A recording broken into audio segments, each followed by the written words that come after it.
As Monty said, my name is Brad Tuttle. Today, I'm going to talk to you about 4 key principles of leadership that I've learned along the way. And this is through a combination of efforts with what I do full-time in sales, being a coach, being a parent, you name it. First, I'm going to break these down for you into a simple acronym to help you remember it, because I like acronyms and they do help remember things. Let's talk about an acronym called LEAD, L-E-A-D, where the L stands for learn, the E stands for encourage, the A stands for attitude, and the D stands for demonstrate. Let's dive first into the first key principle, which is learn. A growth mindset. When I say that, what does that mean to you? Rhetorical question, but I'm sure you've probably heard the concept before. We are not all-knowing. It takes a significant amount of effort to ongoing growth and develop. To give you one example in my career, so my first major win in sales was with a large retail account. It was a multi-million-dollar win. I played a small part. It was a much greater team that came to bear, but I was involved, and it was a huge win for everybody. It truly did take a village. An interesting thing happened after this win, and it took folks probably, I don't know, this was years of effort that went into this win. So it's like you're constantly pushing this boulder up the hill. It slips back a little bit, then you regrip, and then start pushing again. And eventually you get it over that crest to where it starts to then go down with big momentum. And the part where it went down with big momentum was the revenue start to roll in for us, which was fantastic. But when I got that win, something interesting changed inside of me.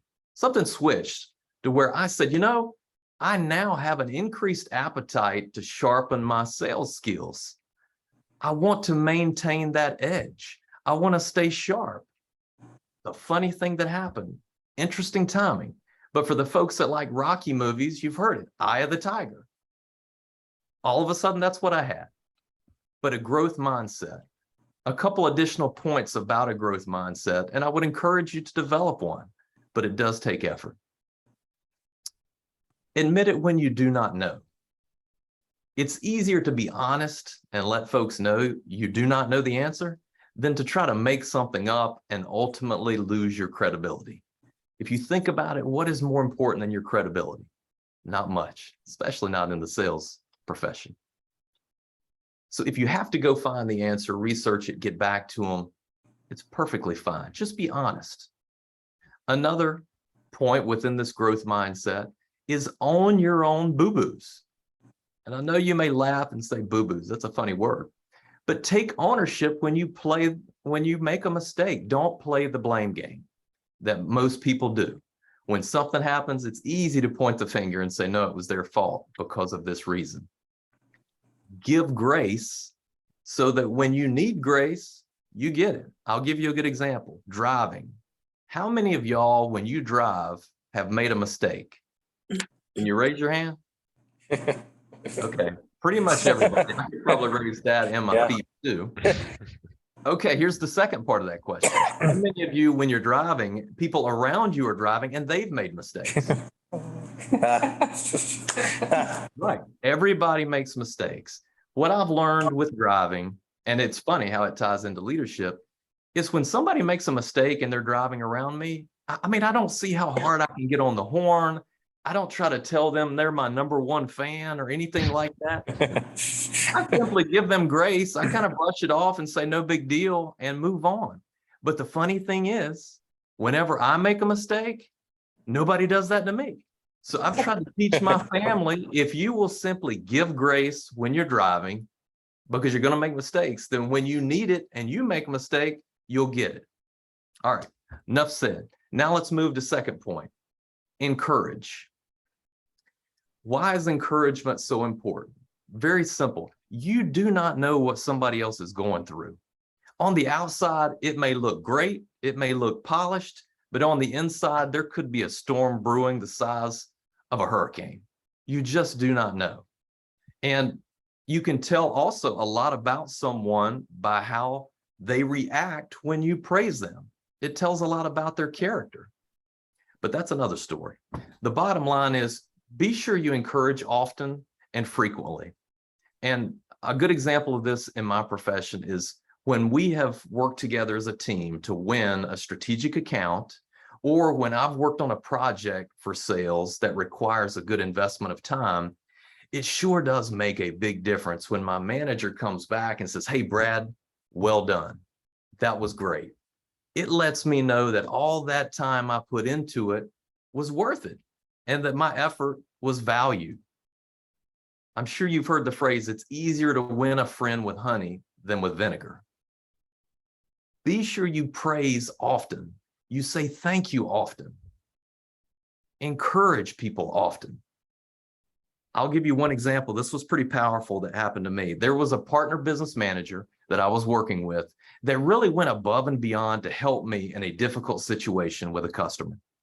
I knew he went above and beyond. So I took the time afterwards, after I had said initially thank you and all that, I went to our Star Point recognition program with an HPE. I typed up a little special thank you, sent it to him, and his manager was copied also. Funny thing happened. Normally people don't send me a lot of feedback after that. I just send it and I don't expect it. I'm like, I want to do my part. But this guy took the time to write a detailed response to me. And he just said, "You know what? When you sent that praise, that encouragement," he said, "you don't know how bad I needed that." He said, "I was really going through a tough time, and that made all the difference in the world." So I'll leave you with, just make sure you praise and encourage often. All right.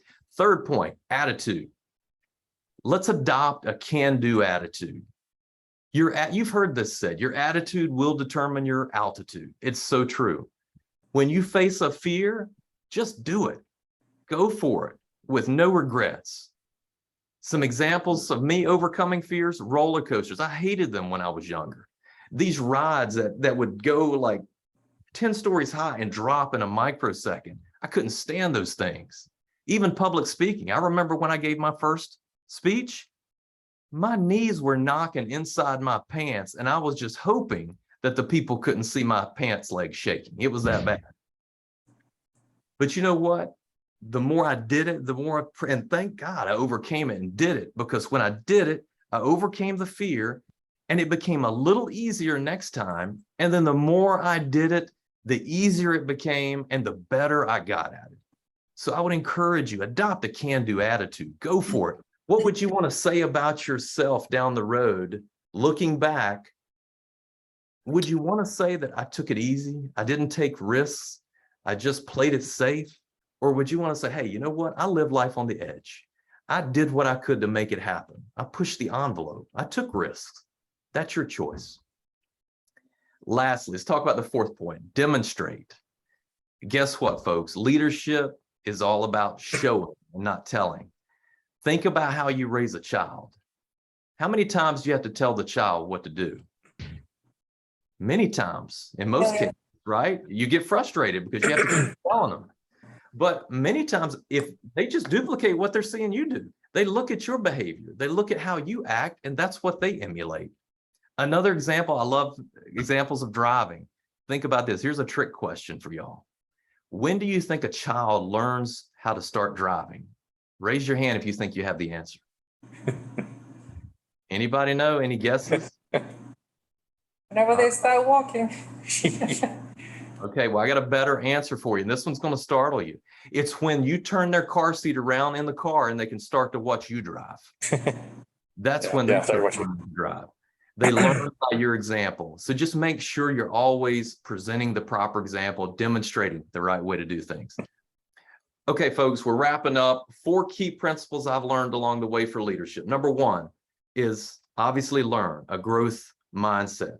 Number 2 was encourage, praise, and encourage often. Next was attitude. Have a good attitude.